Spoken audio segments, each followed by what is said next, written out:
పాలకూర పప్పు, పాలక్ పన్నీరు, పాలక్ ఉల్లికారము చేసుకొని విసిగిపోయినరా? కొత్తగా ఏదైనా చేసుకొని తింటే బాగుంటుంది అనుకుంటున్నారా? అయితే పాలక్తో ఈ రెసిపీ ట్రై చేయండి. మళ్ళీ మళ్ళీ చేసుకుంటా అంటారు, అంతా బాగుంటుంది. అన్నానికి కానీ చపాతీలకు కానీ దేనికైనా తినచ్చు. ఇంకెందుకు ఆలస్యం, పదండి చేసుకుందాము. Hello, good morning. బాగున్నారా? మీరందరూ బాగుండాలి, అందులో నేను ఉండాలి. కండ్లకు, జుట్టుకు, స్కిన్కు ఎంతో మేలు చేసే వంట ఈరోజు. 3 కట్టల పాలకూరను శుభ్రం చేసుకొని 5 నిమిషాలు ఉప్పు నీళ్ళని నానబెట్టి 2 సార్లు నీట్గా వాష్ చేసిన. 1/2 tea spoon fresh home made అల్లం ఎల్లిగడ్డ పేస్ట్, సన్న ముక్కలుగా కట్ చేసిన 1 ఉల్లిగడ్డ, చిన్న ముక్కలుగా కట్ చేసిన 5 పచ్చిమిరపకాయలు, 1 టీ స్పూన్ ధనియాల పొడి, రుచికి సరిపడా సాల్ట్. 1/2 కప్ పెసరపప్పు తీసుకొని నీట్గా వాష్ చేసుకొని నీళ్ళన్నీ వంపేసి పక్కకు పెట్టుకోవాలి. స్టవ్ వెలిగించుకొని ఒక కడాయి పెట్టుకొని 50 గ్రాముల నూనె వేసుకోవాలి, లేకపోతే ఇట్లాంటి గంట నూనె వేసుకోవాలి. 1/2 టీ స్పూన్ ఆవాలు, 1/2 టీ స్పూన్ జీలకర్ర వేసి మంచిగా వేయించుకోవాలి. కట్ చేసి పెట్టుకున్న పచ్చిమిరపకాయలు వేసి తర్వాత ఉల్లిగడ్డలు వేసి ఏం చేసుకోవాలి.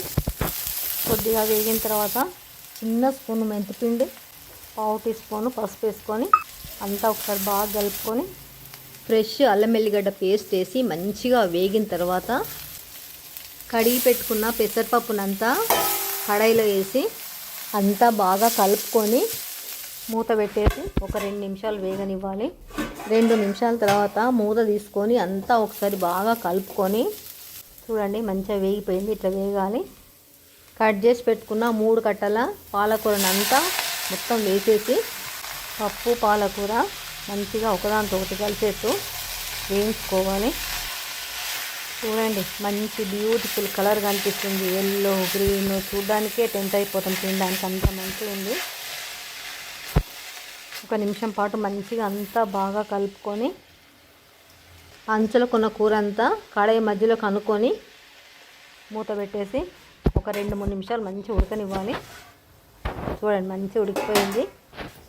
మళ్ళీ ఒకసారి మంచిగా అంతా అడిగేలా కలుపుకొని రుచికి సరిపడా సాల్ట్, 1 టీ స్పూన్ ధనియాల పొడి వేసుకోవాలి. పాలకూరలో సాల్ట్ ఉంటుంది, అందుకోసమని కొంచెం ఉప్పు చూసుకొని వేసుకోవాలి. మళ్ళీ పాలకూర ఉడికిన తర్వాత వేసుకోవాలి, లేకపోతే క్వాంటిటీ ఎక్కువ కనిపించి మనకు సాల్ట్ ఎక్కువ అయ్యే ఛాన్స్ ఉంటుంది. చిటికేడు హోమ్ మేడ్ గరం మసాలా వేసి మొత్తం అంతా బాగా కలుపుకొని దీంట్లో కారపొడి వేసుకోవద్దు, పచ్చికారంతోనే బాగుంటుంది. 1 నిమిషం మూత పెడితే మనం వేసిన ఇంగ్రీడియంట్స్ అన్నీ కూరకు పడతాయి. చూడండి, ఒకసారి మూత తీసి చూద్దాము. చూడండి, మంచి ఉడికిపోయింది, అయిపోయింది. అంతా ఒకసారి మళ్ళీ కలుపుకొని చూడండి, మీకు క్లోజప్ వేస్తున్నా ఎంత మంచిగా అనిపిస్తుంది.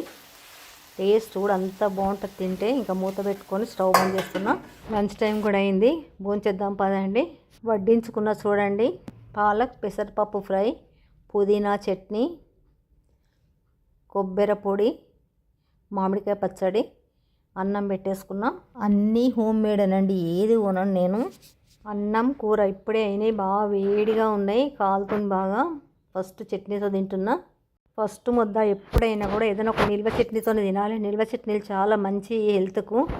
సైన్స్ పరంగా కూడా నిరూపించారు నిల్వ చట్నీలు మంచి అని. మన పూర్వీకులు చెప్పినవి అన్నీ మంచియే, వాళ్ళు తప్పకుండా చట్నీ లేకుంటే మటుకు అసలు తినేవాళ్ళు గారు. అన్నపూర్ణ మాతకు దండం పెట్టుకొని తింటున్నాను. లాస్ట్ ఇయర్ పెట్టిన మామిడికాయ పచ్చడి చూడండి, కలరు కొంచెం కూడా మారలేదు, మంచి రెడ్ కలర్ ఉన్నది. టేస్ట్ కూడా అంతే బాగుంది, నిన్న మొన్న పెట్టినట్టే ఉంది. ఇప్పుడు మనం చేసుకున్న పాలకూరలో అన్నం కలుపుతున్నా. నేను ఎప్పుడు కూరలనే అన్నం కలుపుకుంటా, అన్నంలో కూర కలపను. కూర ఎక్కువ, అన్నం తక్కువ తింటాను.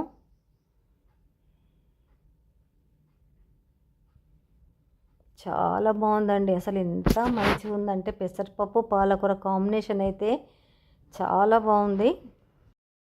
ఇట్లా చేసుకుంటే ఇష్టం లేని పిల్లలు కూడా ఎంతో ఇష్టంగా తింటారు, ఎంత అన్నమైనా తినచ్చు. మాకైతే ఈ ఒక్క పూటకే సరిపోతుంది కూర అంతా. అంత బాగుంది. కూర ఎక్కువ తినేసి అన్నం తక్కువ తింటే చాలా టేస్ట్గా ఉంది. హెల్త్ పరంగా కూడా రైస్ కన్నా కూరలు ఎక్కువ తినడము మంచిదే కదా.